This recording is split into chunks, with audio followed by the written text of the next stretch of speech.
other officials of the Ghana Army to the place today. Ohimin Tebia, good morning to you.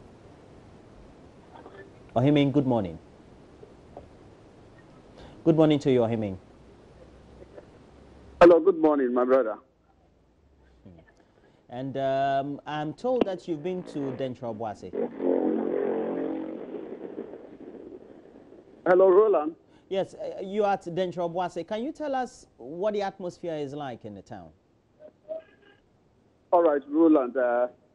This is my second time of visiting Denkyira-Obuasi, and I know this community to be a very busy community situated right on the Giaso Ayamfuri main road. But unfortunately, the story is different today. When I arrived here at 5 a.m. This morning, I met armed military officers already positioned in vantage locations in the community. And what they have been doing since the morning is to visit one house after the other in search of occupants. And they've managed on some occasions to take occupants, both females and males, and also beckon on them to join them to a military vehicle where they have parked their military vehicle. So all those that were found in their rooms were asked to follow them, and the people obliged and also followed them. So as we speak now, I will say that Denkyira-Obuasi is almost a ghost town, because when I look around, I don't see anyone around here apart from the military officers who were here in the morning. But now they have moved to another location, which I'm hoping they are still looking for some of the suspects who are linked to the Carlos murder of the military officer yesterday. So, yes, the town is a ghost town. And beyond this, I saw two people whom I tried to speak to, but unfortunately, upon seeing me, they also fled and ran into a nearby bush. And I've managed to also visit the scene where the officer was lynched yesterday. And I must say, it's a very horrible scene. For the casual observer, nothing, everything indicates that indeed the officer was murdered in a very callous way. I've seen broken blocks and also pieces of cloth believed to be the cloth of the officer. The part of them has been bent, and then I've also seen socks believed to be that belongs to the officer, and then another one, the underpants of the believed to be also belongs to the officer, the deceased officer.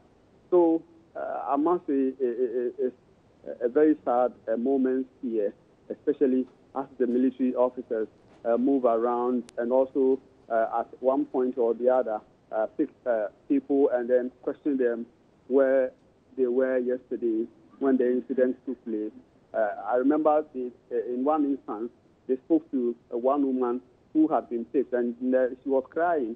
And the officer inquired from her because, according to him, the incident happened just behind the woman's house.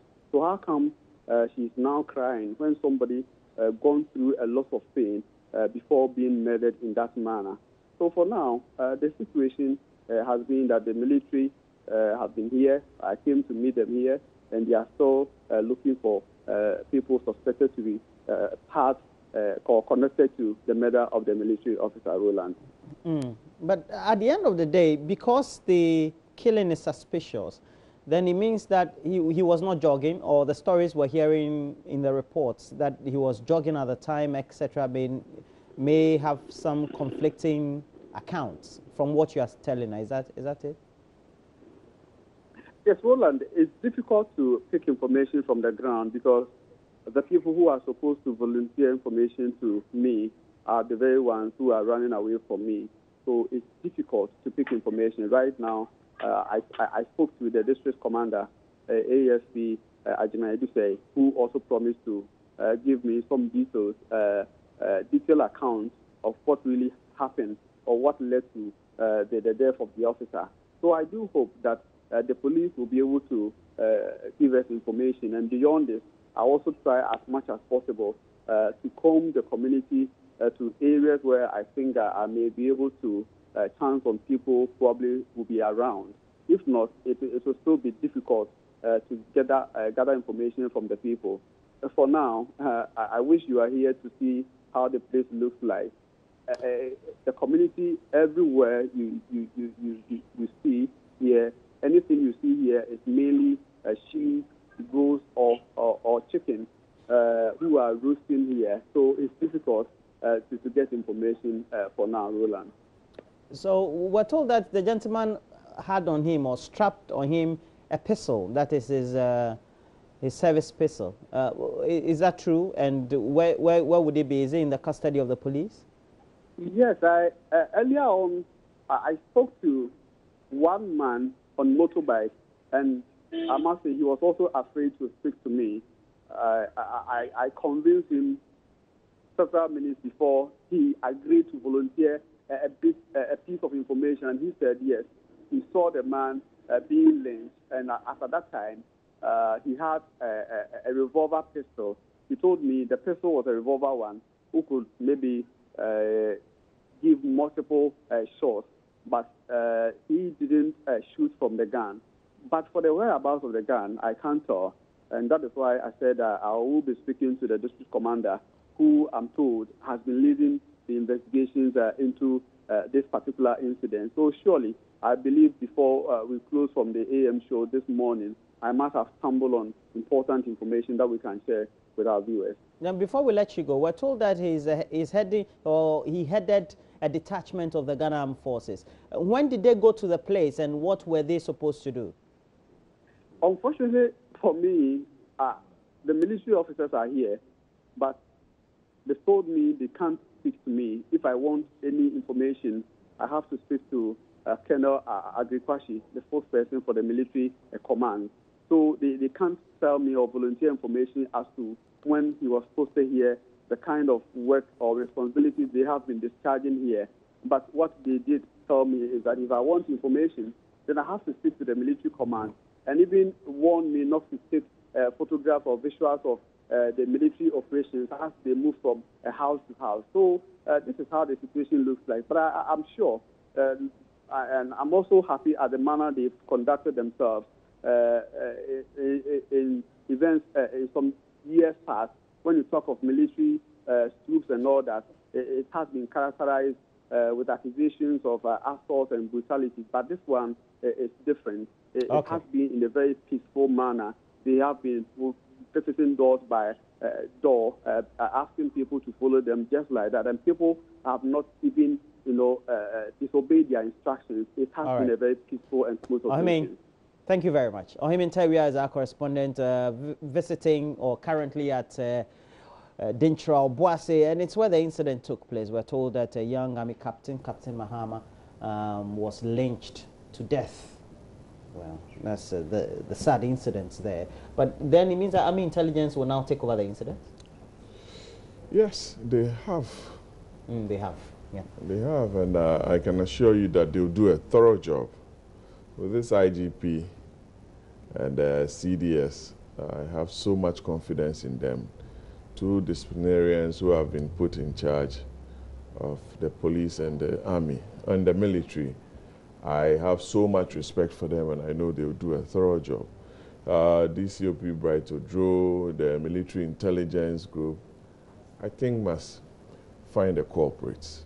There should be helicopters around there conducting surveillance into the forest, and buses and vans leaving those neighborhoods and communities must be searched.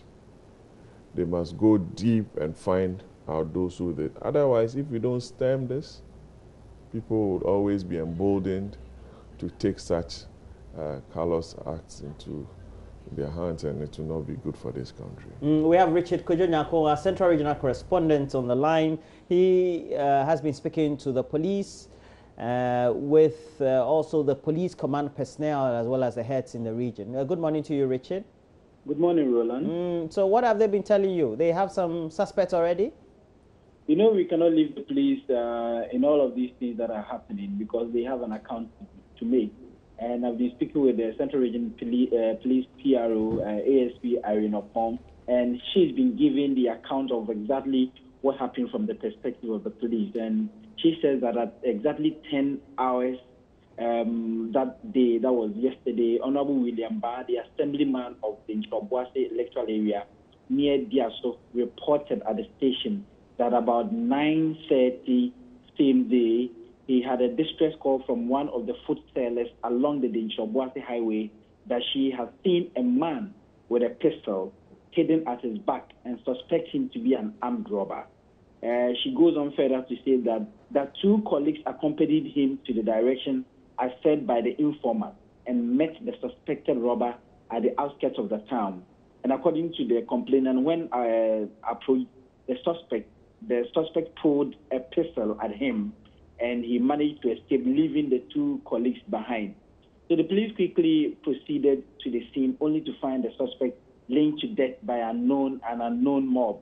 He had multiple deep cut wounds on the head and parts of the body partially bent, and the body, they took shots and photographs of the body. And she goes on further to say that at 19 hours, that is 7 p.m., the same W.O. Lawrence Achayo reported at the station that the deceased, who was suspected to be an armed robber, is an army captain of the 5BN. He gave the particulars of the deceased as Captain Mahama, the commander who is in charge of the Cam Life Troop, currently on support duties at Alaska C&G Mining Company at Amenase Forest near Diaso. And so this is the account from the perspective of the police, how they cover or how they covered the whole incident. And so, Roland, that is what we have scooped from the police now. And did you ask whether they asked further questions of the assemblyman who made the report? Well, I asked her, and she told me that, well, the assemblyman was acting on the information because prior to this incident, there have been some armed robbery in the area, and the people were living in fear. And so that is what might have accounted for the mob action, even though she was not justifying the mob action, and she sees that as barbaric, and she cautions the people in the area and to Ghanaians that, mob action is not good because it could end up, killing innocent people like what we are witnessing or what we have right now. Have they made some arrests?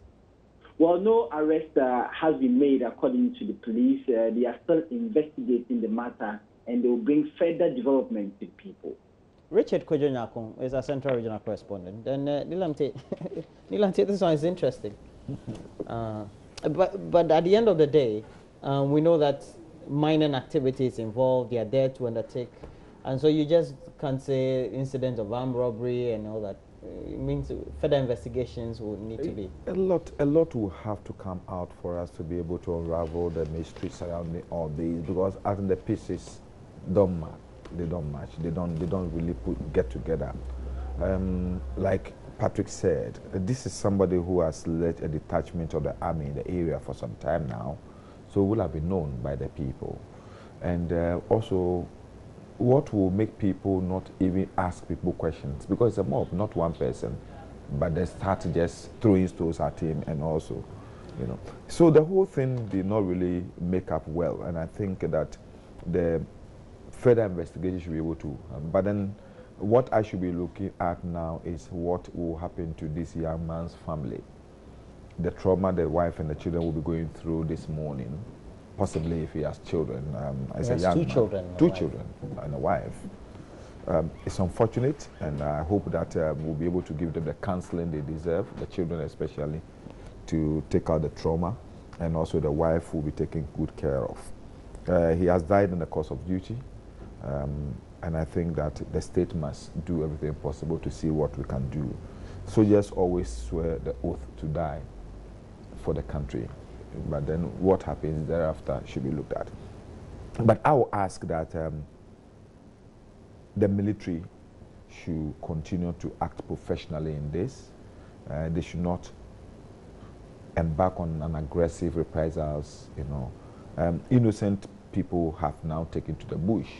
Wives and children have been left behind.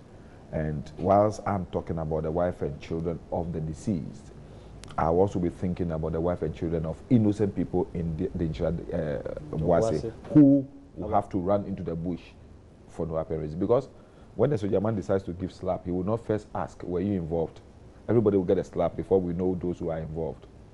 I'm happy the people have been spared some slaps for now, but I cannot tell when they were put in the car to Diaso. They have been transferred to Diaso. On their way, whether they will not get some slap, because the soldier has a means of extracting information from you, which is not normal with the police. The police have their own way, the soldiers have their own way. So it will be interesting to see how they embark upon it. But I think that I will ask them to be a bit more professional in this. It's unfortunate, but it's happened. That's sad. But we were on the subject of procurement. Have you encountered a soldier taking information from you before? As for soldiers. They are my friends. I lived in an army bar as well, at the time of the revolution. But I love soldiers, Yeah, I love them. Yeah. Love if we had a lot of them.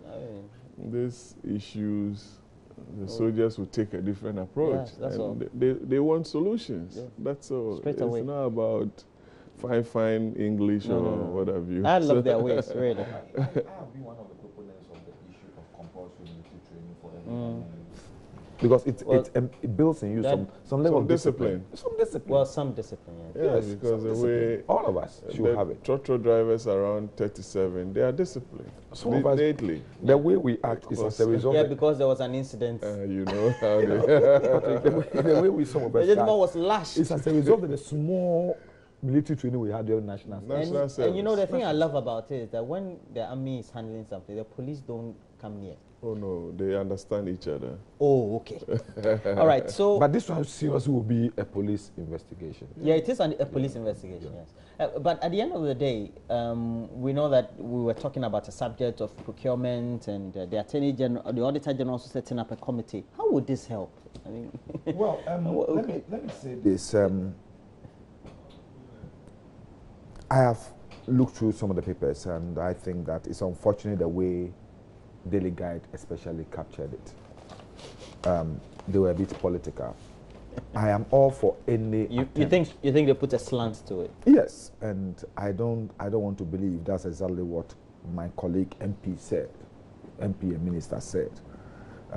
If that's what she said, then it's unfortunate. No, we had her inside. That's not what she said. Yes, she was not categorical. Yes, so I will not want to put the political twist to it. I want us to look at the national issue. Anybody who has unduly and willfully encumbered this nation's money should be made to pay back. If there is any opportunity for these things to be retrieved, they should be.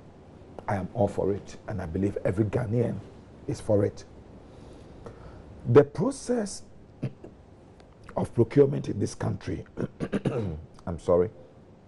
First, let me say, sole sourcing by itself is not a bad idea. The law argues for it. The law permits it. But its infringement is the way that people talk about. It's not different from the main procurement line. There is a procedure for procurement. Entity tender, tender review, and all those things. You have to go through all those ones. Even those ones are still abused. So whatever be the procedure, people will abuse it. But what are the remedies there for the state if those procedures are abused? Those are the things we should be talking about. Over the period, the Public Accounts Committee work has been excellent, as Patrick said. We do our work diligently. From the committee submits its report to the plenary, and then steps are taken. But you see, there is after the reports have been made, there is what is supposed to be Public Accounts Implementation Committee for every ministry, department, and agency. they should take steps to do the recommendations that the Public Accounts Committee bring out. But whether the civil servants do that is the problem. And over the period, the transition between Parliament and those institutions in taking the steps that are enshrined in the parliamentary report to retrieve those monies and make people pay is difficult. I've sat in the Public Accounts Committee before when people who were mentioned have retired from the service. So we even demanded that if the institution know where they are living today, they should still be summoned. Yeah, to pay those monies. There have been instances when people, their end of service or gratuities have been held back, but it's not sufficient enough to pay for what they've taken away. What do you do? So we must now have an institution which will take up the responsibility of making sure that the reports of the Public Accounts Committee, when it's sent back, are implemented and then reported back to Parliament. So Parliament should be there and say, look, you made these recommendations. We've made sure that these have been done and we're reporting back. Other than that, it's always be like Parliament finish its work, throw it into the public domain. Nothing happens, and the Parliament does it and throw it back, and nothing happens. I am all for a committee that we set up to embark upon these things. But it should not be looking at only issue of contracts, issue of sole sourcing. There's so much seepage through the Public Accounts Committee, through auditors' reports that have come from ministries, departments, and agencies. And those ones are even bigger. The amounts involved are huge than contracts and these things that people talk about. Because the contracts, so that the contracts, what I talk about, what I ask is that when a contract has gone through the normal procedure, gone through public procurement, gone through the review, and it's been awarded, where it becomes difficult for me to find out what legal regime you'll be using to terminate those contracts without injury, or to prove that this is not value for money. Because those who sit on the tender review committees and all those things are not politicians. Public servants. Some of the qualified accountants, auditors, and the rest. So it's an institutional problem, and I think all of us must come together in a bipartisan manner to see how we can plug the loopholes involved in the procurement procedures and system, and also with the Public Procurement Act. But Roland, I think it's an area that the new Chief Justice, who has serious knowledge in the area of company law, financial administration, and what have you, human rights issues, must take up to help the government or the country. Because if you have a public account implementation committee that is supposed to work to ensure that the recommendations of the Public Accounts Committee, the Auditor General's report, the setting up of a special court to ensure that people are deterred from embarking on such activity, then I believe the new CJ must look at that area critically and help the country to save those resources that are misappropriated. Because you see, these are some of the things that seep into the minds of the youth and the citizen to take certain actions.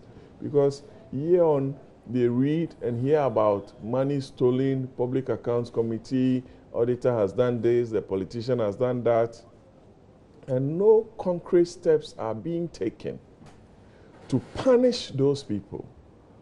Then people feel like, hey, we can do whatever and go scot-free, because when this person allegedly chopped so much, nothing happened to him. And realistically, can they really do anything and go scot-free?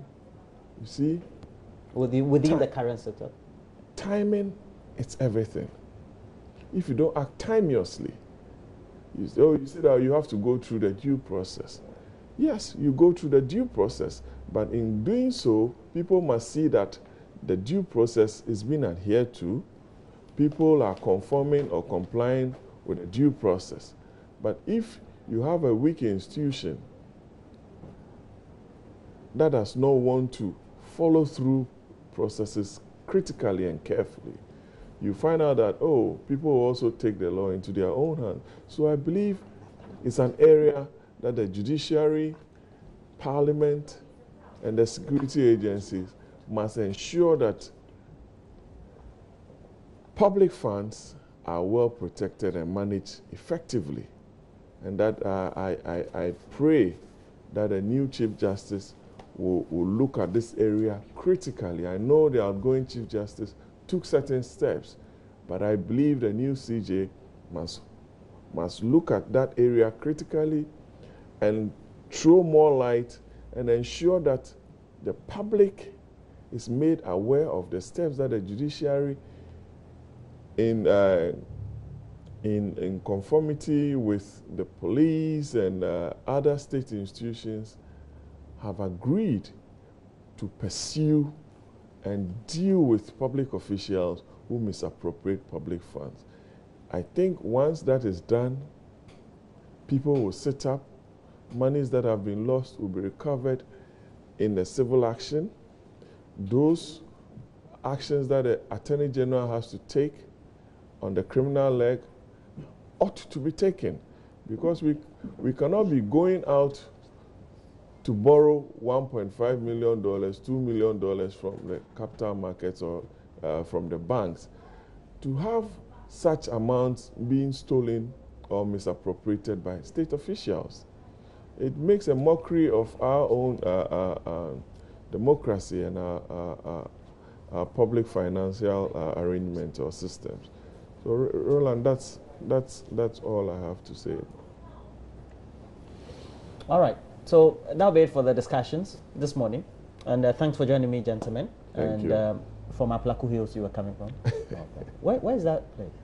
On the way to Bojo Beach, Botiano. Okay, good. Why are you exposing him? Roland, I must commend the First Lady for her initiative. Save a child, save a mother. And commend the journalist and multimedia for your efforts. Seth Kwame Boateng. Yes, I also embarked on a similar project. An appeal. And I spoke with the First Lady yesterday to bring her campaign to the doorsteps of the MPs. That each MP must at least pay 1,000 cedis to yes, support you started that. I've made my contribution, but some of my colleagues, they haven't. And I'm saying that... Are they doing what we did? They have to pay... They are going to contribute 1,000 every month? No, I'm saying that one-off payment initiative. that each MP must but also support. I should find out, though, since I left, since I left position as minister, whether my 1,000 is still being... And they were collecting it? Yes, for the chief's compounds. You have to check. This is for Confanochi in Kumasi. You are a Kumasi man, so you must help. No, why not? You must help us. Yeah. Each MP pays... Are you a Kumasi man? Yes, I stayed in Kumasi for a long, and I go to Kumasi a lot. I have a lot of family friends there. Family friends? Yes. So when I say family friends, I mean friends who have metamorphosed into families. You relate to some like Patrick sitting here. He's a family We've friend. been friends for a long time that I no more call him a friend, I call him a brother. You've known Patrick before he was there? Yes. How? How? And you have to pay. Me will pay. And you've known each other before you went to Parliament, before I went to Parliament. So we love football. I'm Kotoko, he is has a folk. So, you understand? Okay, so then it becomes more or less of a family. So have you contributed your 1,000? No, he's not saying it to me. But he began it here. No, you know we were doing it before when we were ministers. No, that one we don't know. This one is accounted for. We don't know how you check. Even the deduction from your salary. Well, we'll look at it. Accountant General. You check. No, that one is better. If we all agree that this is what we are doing. This is every MP says every MP. This one is not every month. That every month money, where is it? Save the Child. But I want to ask you about that the First Lady embarked. The Kumasi. Sir, I want to ask you about starlets. I thought they look too old, but of course they were Which second. one? The starlets, they're okay. They're okay. your 17-year-old chapter. Yeah, okay. No, But what do you think about their performance? let me be frank with you. We lost to a better team. We lost to a tactically disciplined Malian team. Ours was not. Yes, and if you saw, we were playing to their game, and they were not allowing us to play our game. Mourinho. Their tacklings were effective, always on our players. They knew our players, and they did not allow them. Our midfield was totally non-existent because they did not allow our midfielders to put the passes through to Toku and Eya and the rest. They just took us out. That is a much more tactically better Malian side than we thought they would be. Mani, you know what? The French-speaking players, even those who play for France and of African or West African descent, they come and invest in academies. Yeah. So you see, the academies are better than our academies. Better academies, train them professionally. That is why I have friends in You Senegal, see, so- Mali. Yeah. So And this team has been together for 4 years. They put in a lot, and that's why they That's go their for. old players. Now they don't respect Ghana when it comes to football because first Ghana, Mali, done deal, but now we struggle. You know, So we the must look at our academy the Malians system started again. this particular And those- under-17 academy idea with the educators, the DRS, and they built it. And when they've seen that the transition is on, so they've invested in these people. So for these guys are going to take over for the next 10 years, they will be the let me say, the brand of Malian soccer. This particular Next 10 years, they'll be under-17. 27. For 10 years. They're going to be the brand for Supposed to be 27. 27. Well, let me be frank with you. When it comes to age, the French-speaking countries, They do better than they do better. Because documentation, because of their French, It's linked. is linked. It's very dangerous for you to try to. But they try to get And if you look at their boys, look at their faces, you will know that even though their bodies and everything look much more, naturally they are taller. They're but so pick the boys who are tall, train them. Because some of the things we were having in the field was the fact that physically, the Malians were stronger than us. But you're not saying that. I shared You're an not saying idea physique is on always- sponsorship. Somebody was talking to me about how our local league is not getting the needed attraction. You see, you have companies. How many teams play in the Premiership and the Division 1? Not more than 40. We have companies scattered around. Hook the clubs to the companies. Give them tax concessions to sponsor them. Let them develop their pitches. Pay their players well. These are some of the arrangements that I believe will help develop our local football. Because out there, people don't go. You can't watch a Premier League abroad, in London. Without a local You have to go to the stadium. Yesterday. Because people have bought the rights. So you are forced to go and pay and watch a game. Yeah, So- I hear they don't watch the English Premiership on Oh, TV. like in you the can UK, watch like we can 5 watch. games. No. So they say if you want to it's watch, you paid. have to go to a stadium. So much It's of the paid. day, If you much of the day you pay. you watch pay and 10 watch. p.m. The highlights 10:30 p.m. Yeah. That's how you come. Yeah. How you get to see. Yesterday the I goals. was watching the play of the for Premiership promotion between Huddersfield and Huddersfield. and competitive. Reading. Wembley was full. Yeah, Wembley. you'll be surprised. That's Championship playoff. But you know, somebody can plan and take a day off. Yeah. Or a week, And 2 I days learned off tickets just for this because of match that. were sold out as at last week. No. So you can imagine. So No more really. Huddersfield, oh, Huddersfield penalties. Huddersfield It's painful. is playing. Painful. I thought Reading Reading with had done Adoma. enough. Reading Well, had done enough. yeah, and you can see this was. Yastam. Yesterday. It's not CAF Under 17 Championship anymore. We're talking about the playoff Championship. to go into English. It's Premiership. amazing. Look at Wembley. Yeah, and there's even a Wembley. cup on the playoff. Oh yeah, and do you know how much? Do you know how much money is involved? More than Millions of 20 million pounds. Anyway, so thanks for the discussion this morning. I've enjoyed it. Penalties. Of course, it's Penalties, been oh, a Charlie. tragic event 3-2. for the Army captain, It Captain was Mahama. bad. It was bad. I've had in the studio Patrick Yabuama, Member of Parliament for Kaikwe Central, Deputy Minister for Water and Sanitation. Thanks for joining me. You love that place. It's a big man, yes. Because you have interest there. Yes, of course. And because I have interest too. And Sanitation is my. and also Patrick, but Accra is dirty. Nilante Vanderpoel is a Member of Parliament for Odudu Dio Dio.